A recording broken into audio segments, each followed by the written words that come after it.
95 news ఇప్పుడు app లో మీ ముందుకు వచ్చింది. వెంటనే డౌన్లోడ్ చేసుకుని న్యూస్ అప్డేట్ తెలుసుకోండి. ప్రతి క్షణం ప్రజాక్షేమం కోసం.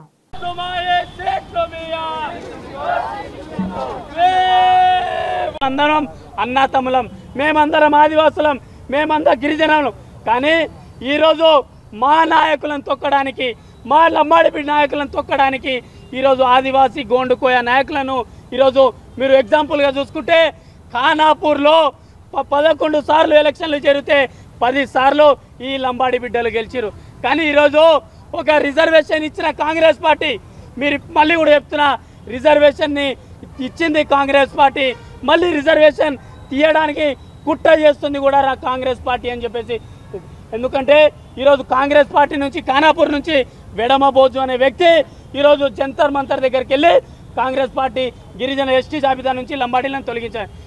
ఈరోజు గాంధీ భవన్కి గిరిజన సంఘాల జేఏసీగా ఈరోజు ముట్టడి కార్యక్రమానికి ఇచ్చేసిన సందర్భం ఏంటంటే, నా పేరు రవీందర్ నాయక్, నేను ఏఐబిఎస్ఎస్ తెలంగాణ రాష్ట్ర అధ్యక్షుని, ఓయూజేసీ వ్యవస్థాపక సభ్యుని. ఇవాళ తెలంగాణ రాష్ట్రంలో లంబాడీల జనాభా దాదాపు 35 లక్షలు ఉంది. ఇవాళ రిజర్వ్డ్ కాన్స్టిట్యున్సీలో లంబాడి బిడ్డలకు ఒక్కొక్క అసెంబ్లీ కాన్స్టిట్యున్సీలో ముగ్గురికి పని చేసుకోండి అని చెప్పేసి సర్వేల ప్రకారం మీకు సీట్లు ఇస్తామని చెప్తే 12 అసెంబ్లీ కాన్స్టిట్యున్సీలో ఇవాళ లంబాడి బిడ్డలు కోట్ల రూపాయలు ఖర్చు చేస్తే ఇవాళ లంబాడీలకు 5 స్థానాలని ఇస్తామని చెప్పడం విడ్డూరంగా ఉంది. ఇవాళ టీఆర్ఎస్ పార్టీ చూసుకుంటే 7 స్థానాల్లో లంబాడీలకు ఇక్కడ సీట్లు కేటాయించింది. మరి కాంగ్రెస్ పార్టీ ఏం కుట్ర చేసి ఇవాళ లంబాడీలకు ఏదైతే కోట్ల రూపాయలు ఖర్చు చేసుకొని బోత్ నియోజకవర్గం, ఖానాపూర్ నియోజకవర్గం, వైరా నియోజకవర్గం, ఇల్లందు నియోజకవర్గంలో ఈ స్థానాల్లో లంబాడీలో బలంగా ఓటు బ్యాంక్ ఉంది. వాళ్ళు అక్కడ అభ్యర్థులు డబ్బులు ఖర్చు చేసుకున్నారు, సర్వేలో వాళ్ళ పేర్లు ఉన్నాయి. కానీ ఇక్కడ ఉన్న అగ్రవర్ణ పెత్తందారులు ఇవాళ సర్వేలను పక్కన పెట్టి మరి అసెంబ్లీ రిజర్వ్డ్ కాన్స్టిట్యున్సీలో మీకేం పని, మీరు ఎందుకు తల దృచుతున్నారు, మీరు సర్వేల ప్రకారం వేయండి. కానీ తలా ఒక అభ్యర్థిని తెచ్చుకొని వాళ్ళ దగ్గర డబ్బులు తీసుకొని ఇవాళ లంబాడీలను అణిచివేస్తామంటే ఇవాళ 70 స్థానాల్లో మెజారిటీ ఉన్న లంబాడీలో ఖచ్చితంగా కాంగ్రెస్ పార్టీని ఓడిస్తామని హెచ్చరిస్తున్నాం. లంబాడీలకు జనరల్ స్థానాల్లో కూడా 5 సీట్లు ఇవ్వాలని చెప్పేసి డిమాండ్ చేస్తున్నాం. ఏదైతే కాంగ్రెస్ పార్టీని నమ్ముకొని ఇవాళ లంబాడీలో కోట్ల రూపాయలు ఖర్చు పెట్టినరో వాళ్ళంతా ఇవాళ రోడ్ల మీదకొచ్చే పరిస్థితి ఉంది. కాబట్టి ఖబర్దార్ కాంగ్రెస్ పార్టీ నాయకులారని హెచ్చరిస్తున్నాం. నా పేరు అశోక్ రాథోడ్, గిరిజన సంఘాల జాయింట్ యాక్షన్ కమిటీ చైర్మన్. ముఖ్యంగా ఈరోజు గిరిజన సంఘాల జాయింట్ యాక్షన్ కమిటీ తరఫున కాంగ్రెస్ పార్టీ భవనానికి వచ్చి ఈరోజు మా హక్కుల కోసం మేము అడుకోవాల్సిన పరిస్థితి వచ్చింది. అది కూడా కాంగ్రెస్ పార్టీలో రిజర్వేషన్ ఇచ్చిన కాంగ్రెస్ పార్టీ ఈరోజు రిజర్వేషన్ తీసే కుట్రలో ఉంది. ఎందుకన్నా ఈరోజు ఈ గిరిజన బిడ్డలు, ఈ లంబాడి బిడ్డలు 79 నియోజకవర్గాల్లో ప్రభావితం చేసే మేమందరము ఎవరికి ఓట్లేస్తే వాళ్ళు పోయి ఈరోజు అసెంబ్లీలో పోయి కూర్చొని ఈరోజు కోట్లు సంపాదించుకుంటే కేవలం మమ్మల్ని ఎందుకు ఓట్లకే పరిమితం చేశారు?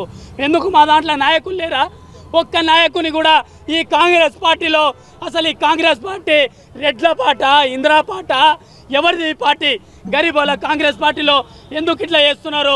ఈరోజు మేము 79 నియోజకవర్గాల్లో ప్రభావితం చేస్తే మాకు కేవలం 5 సీట్లు, అది లంబాడి బిడ్డలకు 7 లక్షలున్న మా గోండుకోయ సోదరుల మధ్యలో చిచ్చు పెట్టి 7 టికెట్లు గోండుకోయ సోదరులకు ఇస్తే మరి 30 లక్షలున్న మేము ఇక్కడికి వాళ్ళనా? మాకు టికెట్లు అవసరం లేవా? మేము అసెంబ్లీలో మాట్లాడలేమా? మా దగ్గర విద్యావంతులు లేరా? మేము చదువుకోలేదా? మరి మా హక్కులు ఎవరి కోసం ఎవరికి చెప్పాలి? ఒకవైపు చూస్తే కుటుంబ పాలన, ఇంకోవైపు చూస్తే కాంగ్రెస్ పార్టీలో ఇట్లాంటి అరాచకం చేస్తుంటే, అందుకే ఈరోజు గిరిజన సంఘాల జాయింట్ యాక్షన్ కమిటీ తరఫున ఈరోజు ఖానాపూర్లో వెడమ బోజు అనే వ్యక్తిని సస్పెండ్ చేయాలి. అక్కడ ఎట్టి పరిస్థితిలో లంబాడి బిడ్డలకే టికెట్లు కేటాయించాలి. ఎందుకంటే గత 11 సార్లు ఎలక్షన్లు జరిగితే 10 సార్లు మాత్రం లంబాడి బిడ్డలు గెలిచారు, ఒక్కసారి గోండుకోయలు గెలిచారు. ఇల్లందులో లంబాడి బిడ్డలు ప్రభావితం చూపే ప్రాంతం మైదాన నియోజకవర్గాలలో ఎందుకు ఈరోజు నాగార్జున సాగర్లో లేరా? ఎందుకు మిర్యాలగూడలో లేరా? ఎందుకు కలాకుర్తిలో లేరా? బాన్స్వాడలో లేరా? జడ్చర్లో లేరా? ఎందుకు 5 టికెట్లు కేటాయించడానికి వెనకెళ్తున్నారు?